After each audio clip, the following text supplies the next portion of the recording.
Hey guys, it's Woody here, Orwell, and welcome to another Marvel TV show review. So, tonight I was able to go to see the first two episodes of Inhumans in theaters in IMAX. And if you're watching this within the 2 week span of upload date, that means that Inhumans is still in theaters. You can see it for 2 weeks, so it is August 31st, and the way they advertised it is it comes out tomorrow in theaters, the first two episodes in IMAX. But yeah, go check that out.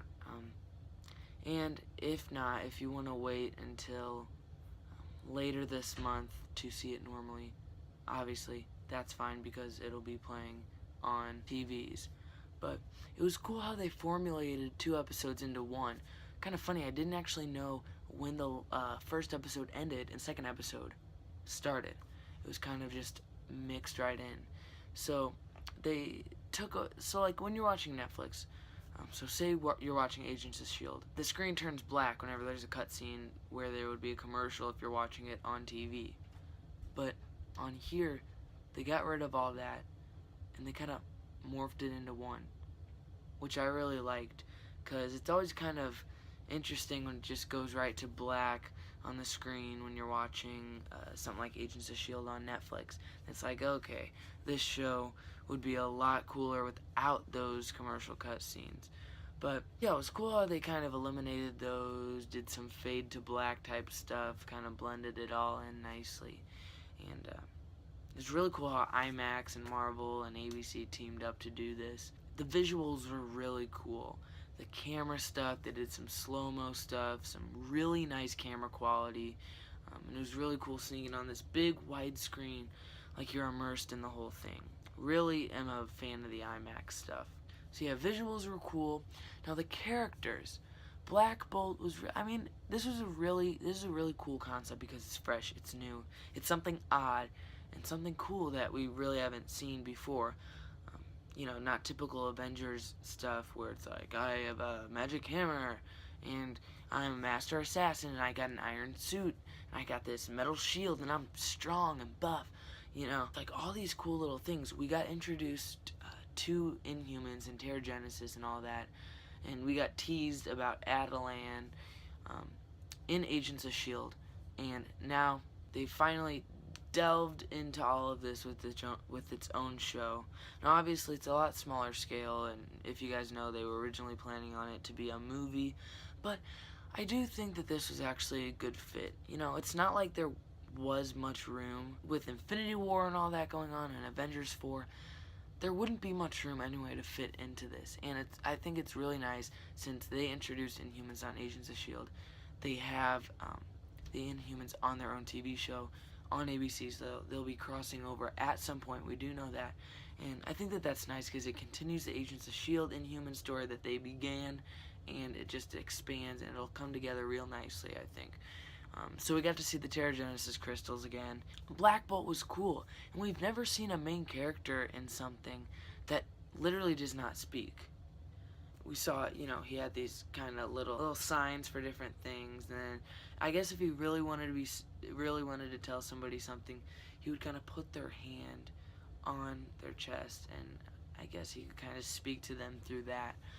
But and then we got a tiny glimpse of what happens if something slips out of his mouth. Even a tiny little grunt can cause some pretty big damage. But if I had to pick a favorite character, I think right now it would be Medusa, which was hated on a lot in the critics stuff and in the trailers because her hair, didn't look real or something. But honestly, with the TV show budget that it has, I thought that it looked pretty good. And all of these visuals I thought looked really cool. And it was really cool to see a first glimpse of her powers, which, obviously just the first two episodes have been shown. So I feel like we're just seeing the beginning of this, and you'll realize how valuable, right here, you'll realize how valuable those powers are pretty early on in the show, once they're kind of, well, I guess taken away for a bit is all I can say. but it was slow a bit in the middle. But maybe this is just since they merged these two episodes together. I feel like if they were separate, like once I see them on TV when the show actually premieres on ABC, it'll feel a bit different. But the middle lagged a little bit, probably like I said, because it was mashed together. But it all kind of picked back up, and it was really cool. I did notice some of the acting, in my opinion, seemed a bit corny, seemed a bit, like they tried too hard. I don't know. I do prefer some characters over others, but I'm not gonna complain. But I do really like Medusa's character the most, I think, and I like Gorgon a lot, and I like Karnak. Those two are cool. I really look forward to exploring these characters more in the next 6 episodes. Lockjaw, by the way, Lockjaw was really cool. Crystal was one of those people who I was like, okay, I think I like this character. I think I'll like her more in the end, hopefully, but she was probably the corniest character in my opinion, which, okay, coincidence, the actress's name is Isabelle Cornish.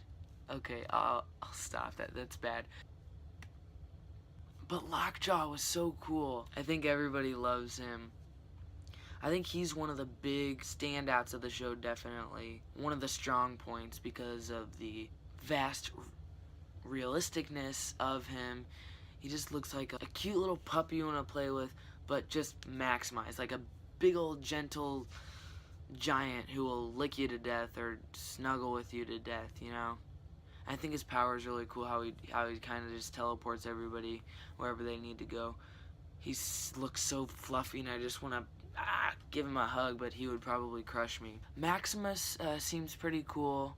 He was a bit corny, I thought so, but I don't know. I mean, it's hard to have a TV show without parts of it being a little corny. Normal life is weird. If they portrayed movies exactly how normal life is, it wouldn't be interesting. They create the dialogue so that you won't get bored.